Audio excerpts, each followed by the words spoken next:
Siang, para siswa kelas 7 dan 8, khususnya bagi yang akan mengikuti seleksi kompetisi sains nasional, baik di tingkat sekolah dan jika lolos akan ke tingkat OSK. Semoga apa yang kami bawakan ini bisa sebagai referensi, yaitu pembahasan soal KSN tingkat kabupaten kota tahun 2020. Kita lanjutkan dengan part 5. Ya, part 5. Kalau Anda belum menonton part 1 dan part 4, silakan ditonton dulu sebelum menonton part 5 ya. Tapi ini sebetulnya tidak ada hubungannya karena ini soal. Jadi langsung part 5 nggak ada masalah. Karena ini bukan seri. Tapi sebaiknya Anda tonton semuanya kalau memang Anda berniat untuk mengikuti kompetisi. Seperti kita katakan, nomor 19 ini saya agak bingung. Tapi silakan Anda diskusi ya. Jadi jawabannya kita masih bingung, tapi daripada kita lewat, kita serahkan kepada Anda jawabannya apa nanti ya. Jadi pada peristiwa pemantulan baur seberkas sinar datang. Nah ini yang saya bingung dengan kata berkas ini. Ini seberkas sinar datang. Kalau berkas cahaya itu kan biasanya taruhlah berkas itu terdiri dari beberapa sinar sebetulnya ya. Seberkas sinar ini terdiri dari beberapa berkas tapi sejajar ya. Nah kalau dia kemarin lihat kena cermin dia akan dipantulkan teratur ya, sehingga cermin bagus dipakai untuk menangkap bayangan. Melihat bayangan karena dia teratur, sehingga untuk cermin datar misalnya akan menampilkan sesuai dengan benda aslinya. Tapi kalau Anda misalnya di kertas ini atau tembok, Anda arahkan senter Anda pada tembok. Tembok itu kan permukaannya nggak rata, ya. Maka kalau misalnya dia jatuh, jadi anggaplah kita ekstrim ya, permukaannya ada begini, ada naik begini ya. Ini ekstrimnya aja, turun begini ya. Nanti di sini mungkin begini ya, ya sebagainya lah. Kalau dia jatuh di sini, berkas sinarnya taruh di sini ya, sejajar ya. Ini arah normal ya, kalau dia lurus arah normalnya tegak lurus kan. Maka dia sinar datang akan dipantulkan dengan sudut pantul sama dengan sudut datang. Ya, nah ini katanya kan seberkas sinar datang dipantulkan dengan sudut yang, nah kalau berkasnya cuma satu, ya selalu dipantulkan sama dengan sudut datang. Kalau yang dia maksud berkas sinar ini cuma satu sinar, ya. Tapi kalau dia maksudnya ini ada hubungannya dengan pemantulan baur, maka mungkin maksudnya ini sinarnya yang penting ada beberapa berkas. Misalnya ini dekat ya sebetulnya. Nah, ini sinar yang kedua ini. Dia jatuh di sini. Ya, Anda tahu ini permukaannya begini kan, berarti dia arah normalnya kan harus tegak lurus. Tegak lurus dengan ini ya. Jadi kira-kira kalau dengan tegak lurus begini kan. Ah, kira-kira begini. Ah, ini arah normalnya ya. Arah normal dari bidang kedua ini. Bidang kedua ini. Nah, kalau ini kan arah normal bidang satu nih.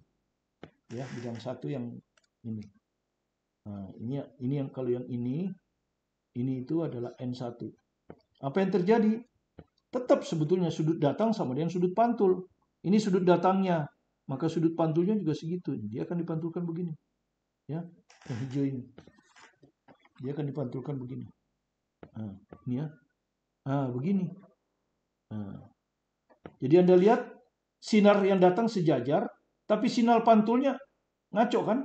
Malah tabrakan kan? Ya, ngaco. Jadi ini yang dimaksud kalau dia lebih dari satu sinar, maksudnya kata berkas ini, khususnya bukan yang pemantul terbang, maka sinar datang akan dipantulkan dengan sudut yang beragam. Ya, dipantulkan dengan sudut beragam. Misalnya ini sudut pantulnya ini 30, sudut datang 30 ini. Ya. Dia sudut datangnya bukan 30. Sebetulnya dia datang bukan 30, mungkin 10. Dipantulkannya juga 10. Ya, jadi sudut pantul selalu sama dengan sudut datang. Kalau satu sinar. Jadi saya bingung dengan soal ini ya. Tapi anggaplah yang dia maksud dengan berkas sinar ini adalah berkas sejajar dipantulkan dengan tidak teratur ke segala arah. Jadi beragam. Jadi kemungkinan jawaban yang benar cuma C atau D. Ya, itu yang saya maksud. Silahkan diskusi sendiri. Saya nggak tahu kunci jawabannya ya. Tapi kalau kita pada peristiwa pemantulan baur seberkas ini kita asumsikan sebagai lebih dari satu sinar, cuma dia sejajar. ya. Itu kata berkas. Ya, berkas kan kalau Anda punya eh, berkas file, kan bukan satu filenya, lebih dari satu, ya. Cuman file-file itu teratur kan. Jadi sinarnya sejajar. Jadi kalau saya jawab C. Oke, tapi itu bahan diskusi. Oke, kita lanjutkan dengan nomor lainnya ya. Kemarin itu sudah sampai nomor 22 ya. Sekarang nomor 23. Ya. Sekarang ke nomor 23. Garis gaya listrik di dekat sebuah muatan titik. Bagaimana dibandingkan garis gaya listrik di tempat yang jauh dari muatan? Ya. Jadi kalau Anda lihat ya terjemahannya, garis gaya listrik adalah garis khayal di sekitar muatan listrik yang menunjukkan jejak-jejak medan listrik. Jadi jejak-jejak medan listrik maksudnya. Karena medan listrik akan tegak lurus dengan garis singgung ya. Dengan garis gaya. Misalnya ini ada muatan positif, ini ada muatan negatif. Nah, garis gaya selalu keluar dari muatan positif, selalu keluar. Ya, selalu keluar, enggak pernah dia enggak. Ya, selalu keluar. Ya. Sebaliknya di muatan negatif selalu masuk. Ya, selalu masuk. Enggak pernah dia keluar. Sehingga kalau kita tempatkan dua muatan, ini muatan positif, ini muatan negatif, maka garis gaya dari positif akan masuk ke negatif. Ya, seperti itu. Kalau hanya satu muatan, misalnya muatan positif saja, maka garis gayanya akan keluar dari muatan positif itu. Ya, keluar. Nah, ini yang disebut dengan garis gaya, garis fiktif. Nah, medan listrik akan tegak lurus dengan ini. Jadi kalau Anda tanya medan listrik di sini, nah ini garis singgung maksud saya. Medan listrik akan berupa garis singgung. Ini medan listriknya di titik A. Nah, di sini Anda disuruh membandingkan garis gaya listrik di dekat muatan. Dekat muatan, misalnya ini muatannya di sini, dekat sini saya ambil A. Ya, Anda lihat di sini diambil A. Di dekat di sini, misalnya B. Bagaimana terhadap garis gaya listrik di tempat yang jauh, misalnya C. Nah, Anda lihat ya. Terlihat di sini bahwa di dekat muatan garis gayanya rapat. Rapat kan ini? Sementara di C renggang. Ya, renggang. Ya. Artinya medan listrik di A lebih kuat daripada C. Ya, renggang. Jadi jawabnya mana? Di tempat yang jauh dari muatan titik, yaitu di C ini, dia akan kurang rapat ya. Kurang rapat. Nah, gitu. Di dekat muatan. Sorry. Di dekat muatan dibandingkan dengan jauh muatan, ya lebih rapat. Ya. Yang dibandingnya kan yang di dekat muatan rapat, yang di tempat jauh renggang. Berarti yang di dekat muatan lebih rapat daripada yang di tempat yang jauh. Jadi jawabannya A ya. Itu hanya teori saja ya. Jadi garis gaya listrik selalu mengarah dari plus ke min. Ya. Kalau hanya satu muatan plus dia akan begitu. Kalau muatannya cuma satu tapi min, misalnya, ya begini, masuk di sini, ya, sini masuk, kan gitu, masuk, masuk, sini juga masuk, nggak pernah keluar, ya, di sini masuk juga, ya, masuk, tidak pernah keluar, masuk, seperti itu ya. Terus bagaimana kalau positif dengan positif? Kalau positif dengan negatif kan masuk. Kalau positif dengan masuk ya dia akan begini. Nah, nggak ketemu, nggak boleh masuk kan. Nah, begini. Dua-duanya keluar, nggak bisa ini masuk ke sini. Jadi dia akan saling tolak menolak. Itu makanya disebut tolak menolak ya. Karena dia garisnya tidak masuk. Sementara kalau plus dengan minus masuk, makanya disebut tarik menarik. Ya, gitu. Oke, itu maksudnya garis gaya. Nomor 24. Sebuah partikel bermuatan, nah ini teorinya adalah gaya Coulomb, ya, gaya Lorentz. Jadi kalau ada muatan listrik, ini muatan listrik Q, punya kecepatan, masuk di dalam daerah medan magnet B, di mana sudut antara B dan V ini theta, maka partikel bermuatan ini akan mengalami gaya, yang disebut gaya magnetik atau gaya Lorentz. Ya mungkin Lorentz yang menyelidikinya ya, makanya disebut gaya Lorentz. Saya lebih sedang menyebut secara umum adalah gaya magnetik. Maka besarnya saja, itu adalah Q VB sin theta. Jadi besar muatan, kali besar kecepatan, kali besar B, kali sin theta. Q itu muatan listrik, satuannya Coulomb. V itu kecepatan, satuannya M per S. B adalah kuat medan magnetik, satuannya TT itu singkatan dari Tesla atau Weber per meter kuadrat. Ya. Nah, maksudnya kalau theta 90, sin theta itu sin 90. Ya terpaksa Anda hafalkan, ini sudut istimewa ya. 90, 60, 45, 30, 0. Ini sudut istimewa. Sinus 90 yang terbesar 1, sinus 60 setengah akar 3, sinus 45 setengah akar 2, sinus 30 setengah, dan sinus 0, 0. Ya. Nah, kebanyakan untuk soal SMP biasanya sinusnya 90. Supaya ini sin theta ini hilang. Jadi Q VB saja. Ya. Jadi kalau sudutnya 90, maka sin 91, maka F-nya hanya sama dengan Q VB. Begini. Ya. Adapun arah dari gaya magnetik untuk muatan listrik ditentukan oleh aturan telapak tangan kanan. Ya, aturan telapak tangan kanan ya. Tapi ini tidak ditanyakan di soal, ditanyakan soal aja besar. Tapi kalau Anda mau belajar sekalian aja. Ya, jadi nanti Anda punya telapak tangan seperti ini, ya. Ini. Ini adalah jempol ini menunjukkan arah arus. 4 jari rapat ini namanya aturan telapak tangan kanan ya, menunjukkan medan magnet. Maka arah dorong telapak tangan Anda ini, arah dorongnya ke sana. Ini adalah gaya F. Ya, adalah gaya F.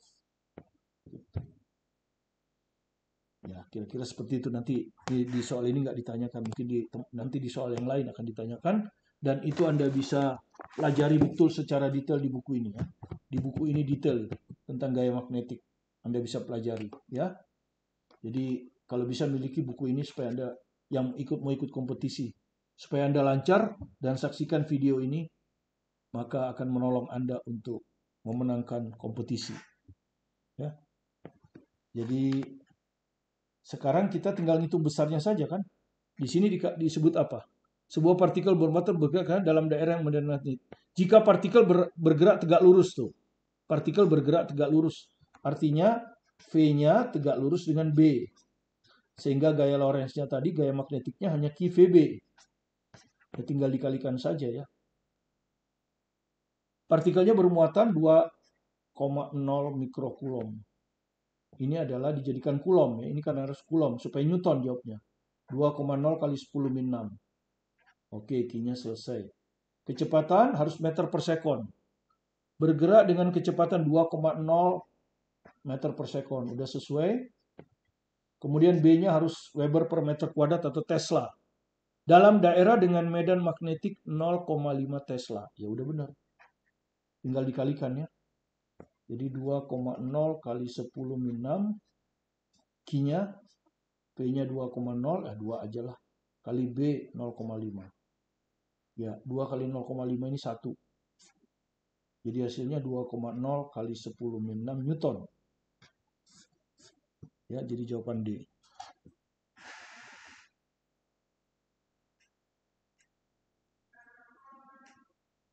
Ya, seperti itu ya.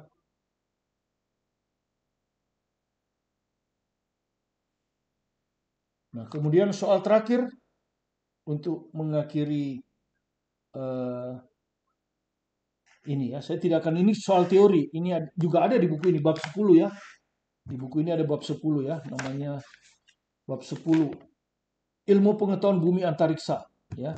Bumi berotasi dan berevolusi. Anda sudah tahu. Bumi berotasi artinya bumi mengitari porosnya sendiri. Mengitari porosnya sendiri.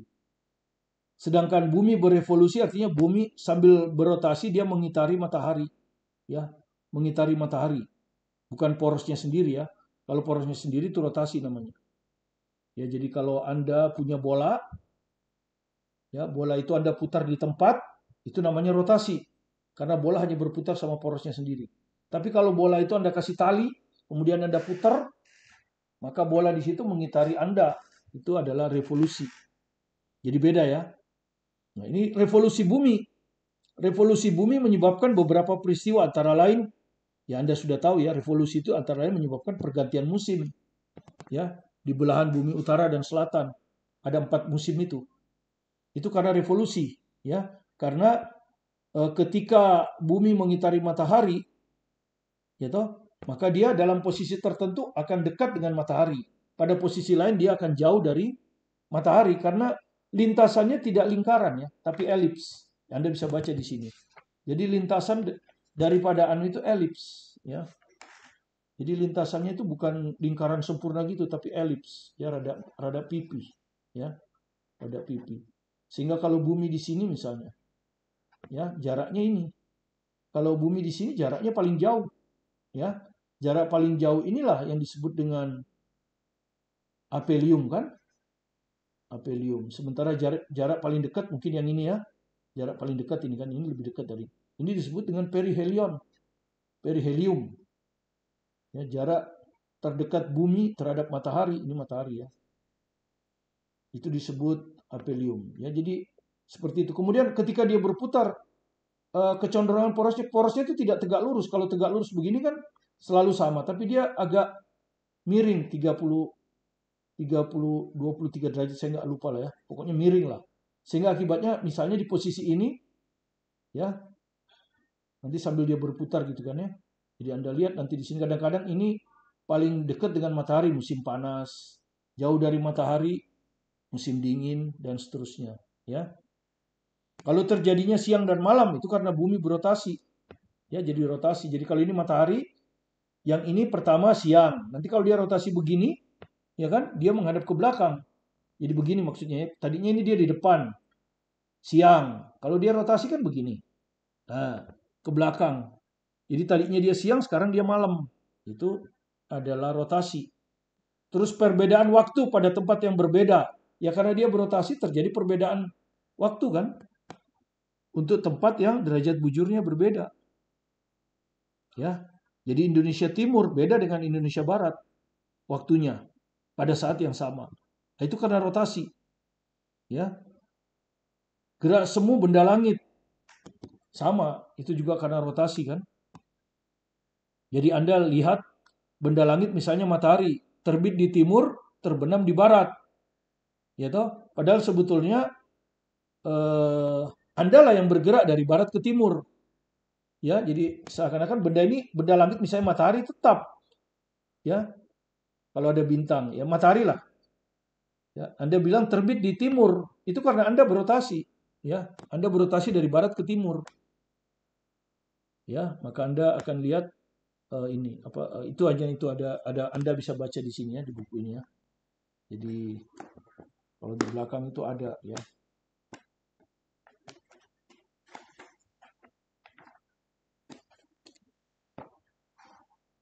Ya, di sini Anda akan baca. Apakah akibat dari rotasi bumi? Anda bacakan.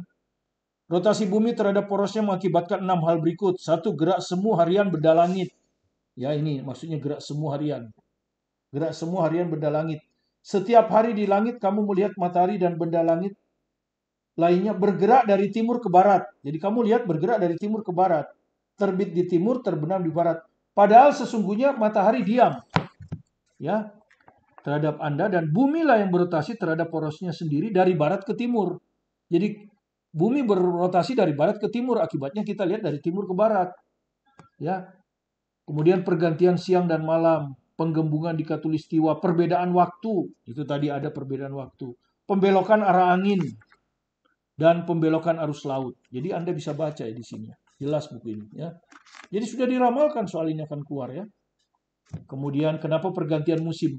Apakah penyebab terjadinya pergantian musim di daerah iklim sedang? Iklim sedang itu belahan bumi utara selatan itu. Ada 2 penyebabnya. Yang pertama, revolusi bumi mengitari matahari. Dan 2, kemiringan poros bumi terhadap poros ekliptika sebesar 23,5. Seperti ditunjukkan pada gambar. Jadi diterangkan. Ya, kenapa dia musim panas, musim dingin. Karena pada saat tertentu dia paling dekat dengan matahari. Pada saat yang lain dia paling jauh dari matahari. Ya, jadi itu sekilas tentang buku ini dan ternyata abadi ya. Ya, saya bukan bilang abadi yang dimaksud artinya dari tahun ke tahun buku ini masih memenuhi syarat untuk olimpiade. Soalnya cukup banyak, latihannya cukup banyak teorinya terinci, tidak ada yang terlewat. Ya, dulu ada buku fisika saya, IPA Fisika, itu sangat bagus, tapi karena digabung fisika, biologi, kimia, sementara saya hanya bisa fisika, kimia, saya tidak bisa biologi, jadi sementara buku saya tidak ada di IPA. Yang ada hanya buku soal, yaitu evaluasi mandiri, ya, penerbit Erlangga, hanya itu, ya. Buku teks saya sudah tidak ada.